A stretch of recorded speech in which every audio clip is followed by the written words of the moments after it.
Hello viewers, मैं simplified channel में मैं आपका स्वागत करता हूं। तो आज के इस वीडियो में मैं डिस्काउंट से रिलेटेड कुछ क्वेश्चंस को डिस्कस करना चाहूँगा, जिससे हमें डिस्काउंट से रिलेटेड प्रॉब्लम्स को समझने में कुछ आसानी होगी। तो चलिए बढ़ते हैं, सबसे पहली प्रॉब्लम को हम लेते हैं। तो सबसे पहली प्रॉब्लम में जैसे कि आप देख सकते हैं कि ये हमारा जो प्राइस है, एक शर्ट का प्राइस इसने दिया हुआ है, ये 400 रुपीज का प्राइस है और इसमें जो डिस्काउंट दिया गया है वो दिया गया है 50% प्लस 50%। तो 50% और 50% को जोड़ देंगे तो 100% हो जाता है और 100% किसी चीज में डिस्काउंट दे देंगे तो उसकी वैल्यू जो है वो जीरो हो जाती है।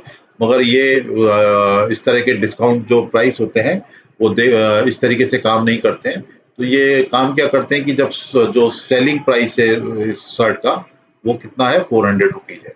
तो 400 रुपीज में इसने क्या किया है कि इसने दो डिस्काउंट लगाए हैं। एक पहला डिस्काउंट कितना लगाया है इसने, 50% का लगाया है। तो 50% का अगर जो डिस्काउंट लगाया है तो इसका प्राइस कितना होगा, 50% डिस्काउंट में जो है वो प्राइस हमारा प्राइस जो है वो हाफ 50% हो जाता है। तो सेलिंग प्राइस 50% है, तो पहला जो इसने यानी कि ये दूसरा डिस्काउंट लगाया था तो उससे पहले इसका प्राइस जो है 800 रुपीज था। तो उसके बाद ये 50% अगर जो इसमें डिस्काउंट लगा देंगे तो इसका प्राइस जो है वो 400 हो जाएगा। तो पहले डिस्काउंट से पहले इसका प्राइस था 800 रुपीज। क्योंकि इसमें दो डिस्काउंट लगाए गए हैं तो दो डिस्काउंट लगाने में अगर जो 800 का जो प्राइस है वो कैसे आया था, वो 800 में अगर जो 1600 रुपीज में जब हम डिस्काउंट लगाएंगे 50% का तो ये 800 आएगा। तो यानी कि ये 50% का डिस्काउंट लगाया इन्होंने, इसका प्राइस हो गया 800। फिर दोबारा एक 50% का डिस्काउंट और लगाया तो इसका प्राइस हो गया 400 रुपीज। तो इस तरीके से ये हमारा ये 1600 इसका प्राइस था, प्रिंटेड प्राइस था या एमआरपी था, जिसपे कि ये शर्ट हमारे को 400 में मिली है। तो ये इस तरह के डिस्काउंट आपने दुकानदार में देखे होंगे। तो ये किस तरीके से हमारे पास काम करता है। तो अब इसके बाद हम इसमें दूसरी प्रॉब्लम को सॉल्व देखते हैं। तो दूसरी प्रॉब्लम जो है हमारे पास, ये कहता है कि एक शॉपकीपर है और ये शॉपकीपर जो है ये आपके एक आर्टिकल को बेचता है, 10% के डिस्काउंट पर बेचता है। ये 10% के डिस्काउंट पर इसको बेचता है और जिसको उसने यानी कि कॉस्ट प्राइस, अब कॉस्ट प्राइस को हम समझने की कोशिश करते हैं। तो कॉस्ट प्राइस वो होता है जिस कॉस्ट पर दुकानदार वो सामान खरीदता है बेचने के लिए। ठीक है, तो ये कह रहा है कि he makes the profit of 12.5%। कितना, 12.5% का ये प्रॉफिट बनाता है। यहाँ पर 12.5% का प्रॉफिट ये बनाता है और 800 रुपीज उसका प्राइस है। तो इस और उस आर्टिकल पे ये 10% का डिस्काउंट देता है। ये यहाँ पर इसने 10% का डिस्काउंट दिया है। तो हमारा जो क्वेश्चन है वो उसमें ये है कि हमारा जो कॉस्ट प्रिंटेड प्राइस था, यानी कि उस जो आर्टिकल था, जो वस्तु थी जिसको उसने बेचा था, उसमें कितना प्राइस का टैग लगा हुआ था या एमआरपी कितना था उसका, ये देखने की कोशिश करते हैं। तो सबसे पहले तो हम निकालते हैं कि इसका जो सेलिंग प्राइस कितना होता है। तो सेलिंग प्राइस जो है, सेलिंग प्राइस को मैं लिख देता हूँ एसपी। सेलिंग प्राइस जो है हमारा वो कितना था, इसने 800 रुपीज इसका कॉस्ट प्राइस था और प्लस 12.5% शॉपकीपर ने इसमें प्रॉफिट कमाया। तो 12.5% ऑफ द 800 रुपीज, तो ये हमारा प्राइस था।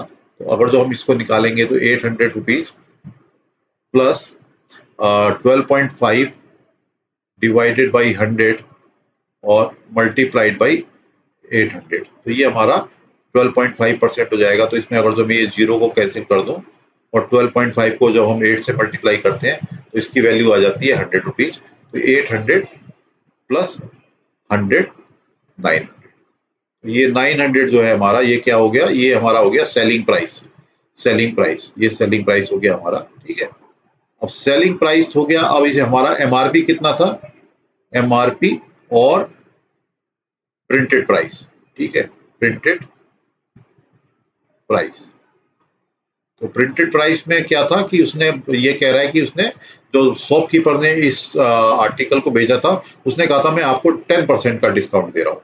तो अगर जो MRP by the way 100 rupees था तो उसका जो सेलिंग प्राइस कितना, 10% डिस्काउंट के बाद ये कितना हो जाएगा, 90 रुपीज हो जाएगा। ये 10% इसका डिस्काउंट अगर जो हम कर देंगे तो इसकी वैल्यू कितनी रह जाएगी, 90 रह जाएगी। तो 90 अगर जो बाय द वे हमारा सेलिंग प्राइस है, 90 अगर जो हमारा सेलिंग प्राइस है तो हमारा एमआरपी कितना है, 100 रुपीज एमआरपी है, एमआरपी, राइट, एमआरपी। अब तो हमारा सेलिंग प्राइस यहाँ पर आया है 900 रुपीज, ये हमारा आया है 900 रुपीज। तो 900 रुपीज अगर जो सेलिंग प्राइस है तो इसका मतलब क्या हो गया, ये 1000 रुपीज हमारा एमआरपी था, ठीक है, एमआरपी। तो ये 1000 रुपीज हमारा एमआरपी जो है इस आर्टिकल का, इसका जो आर्टिकल का जो प्रिंटेड प्राइस है या एमआरपी, ये हमारा आता है 1000 रुपीज। तो 1000 रुपीज में उसने 10% का उसको प्राइस दिया, 10% उसने डिस्काउंट दिया, तो इसका प्राइस 10% के बाद 900 रुपीज हो गया, और शॉपकीपर ने इसको 800 रुपीज में खरीदा था, तो उसने 100 रुपीज का प्रॉफिट कमाया, जो कि 12.5% होता है। तो इस तरीके से इस वाले क्वेश्चन को हम सॉल्व कर सकते हैं। अब हम इसके बाद एक प्रॉब्लम और देखेंगे। तो ये प्रॉब्लम जो है हमारे पास ये है, when the price of article is decrease by the 20%, thus its sale is increased by the 40%। तो ये हमारा, ये हमने ये एक जनरली सब कंपनियों का या शॉपकीपर्स का होता है कि जब उनकी सेल बढ़ाने के लिए वो अपने प्राइस को कम कर देते हैं।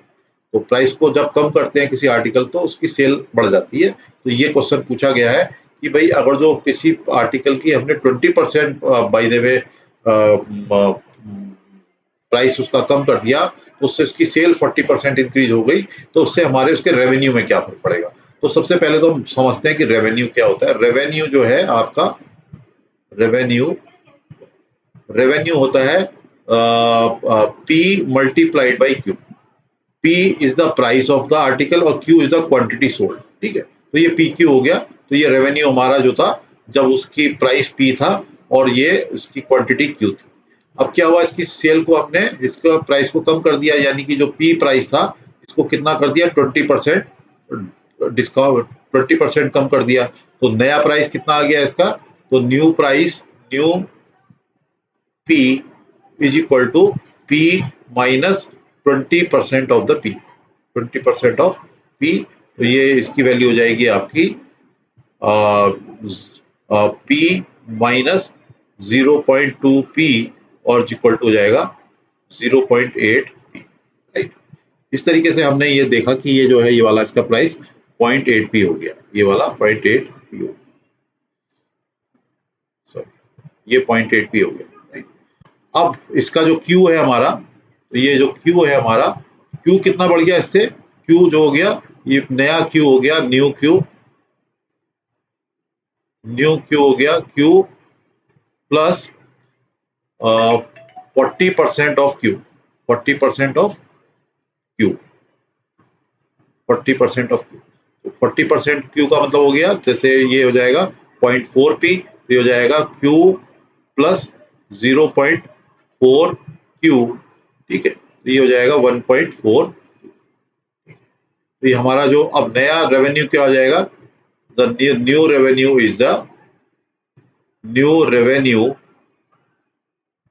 रेवेन्यू इज इक्वल टू जो नया पी न्यू है, पी न्यू कितना है 0.8 पी है, क्योंकि हमने इसको 20% कम कर दिया था। इसी तरीके से हमारा जो नया क्यू है वो हो जाएगा 1.4 क्यू। तो ये हमारा जब हम दोनों को मल्टीप्लाई करते हैं तो इसकी वैल्यू आ जाती है 1.12 पी क्यू, ठीक है। और ये पी क्यू क्या है हमारा, पहले वाला हमारा जो है वो रेवेन्यू था। तो रेवेन्यू पहले पी क्यू था, अब कितना हो गया 1.2। तो चेंज रेवेन्यू कितना बढ़ गया, प्लस बढ़ गया 0.12 टाइम्स बढ़ गया, ठीक है। 1.12 टाइम्स हो गया, तो 0.12 इसमें इंक्रीज हुआ है, ठीक है। तो अगर इसको हम परसेंटेज में देखें तो ये आ जाएगा 0.12 मल्टीप्लाइड बाई 100, तो ये आ जाएगा 12%।